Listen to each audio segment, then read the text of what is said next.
Hey guys, it's Becky Fox here at the Criticalbench compound, and today I want to talk about some beginner tips to help you get started with your workouts.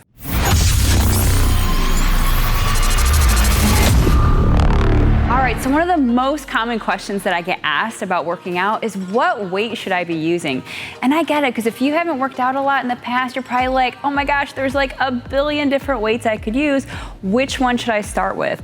Well, there's no one answer. I can't just say, hey, pick up an 8-pound and that's all you're gonna need to get started, because everybody is so different. So yes, you can start with a lighter weight, maybe a 5 or an 8 or a 10 if you've never worked out before, but it's really gonna be different for each person depending on their body type, their fitness level, and even the exercise that you're going to be doing. So the key there is find something that's challenging for you. You want to feel the burn in those muscles as you're doing those exercises, but it shouldn't be so hard you can't do the moves or so easy that you could literally just be like doing the move all day long, no problem. So find something that's challenging for you, and in the worst case scenario, just use what you have available in your home.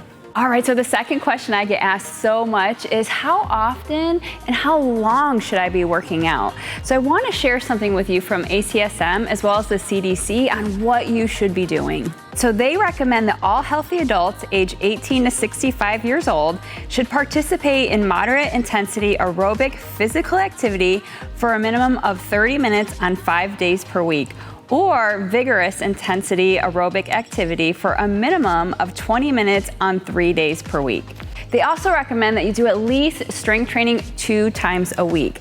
So with this said, it gives you some options really depending on the intensity of the exercise that you're going to be doing. But there's a few things that I want you to keep in mind, especially as a beginner. So the first thing you want to focus on is really just what can you be consistent with. Sometimes we get too focused on trying to get the perfect amount of working out in or the perfect length of the workout in, when your best bet is just to get started doing something. I would rather you do 15 minutes 3 days a week if that's all you do to get started, get going, and stay consistent, and then you can work your way up to those recommendations, because consistency is going to be so much more important than getting in that perfect workout that never ever happens. And it also is going to just really depend on your goal. So everybody is different, right? If you were training for a 5K, what that might look like is super different than somebody that is training for, say, a marathon. So you always want to keep your goals in mind as well of what it is that you're trying to achieve.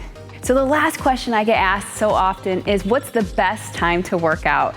And there's lots of different things out there that say, oh, you should work out fasted in the morning because you're gonna burn more fat that way, or oh, you should wait till later in the day when you have more energy.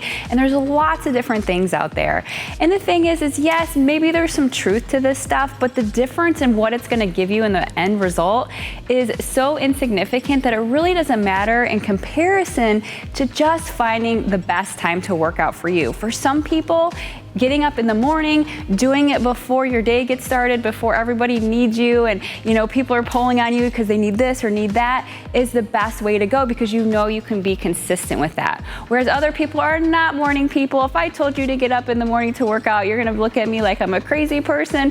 Then maybe doing it at lunchtime or after work or later in the day might be the best option for you. So you definitely want to take into account your schedule, what works for you, when you feel the best working out, because again, that consistency is going to be what's going to be key to help you stay on track and get the most out of your workouts in the long run. And one of the final things I do want to share with you is it's super important to have some structure to your workouts, as well as make sure you're challenging yourself and trying new things. It can be easy to kind of fall back into doing things you've always done, but your body will adapt.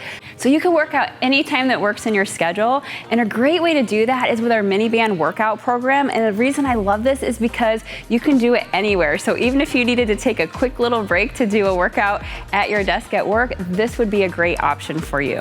All right, this is Becky Fox. Thanks so much for watching this. Be sure to give us that thumbs up, as well as drop a comment and let us know what your favorite tip was from this video.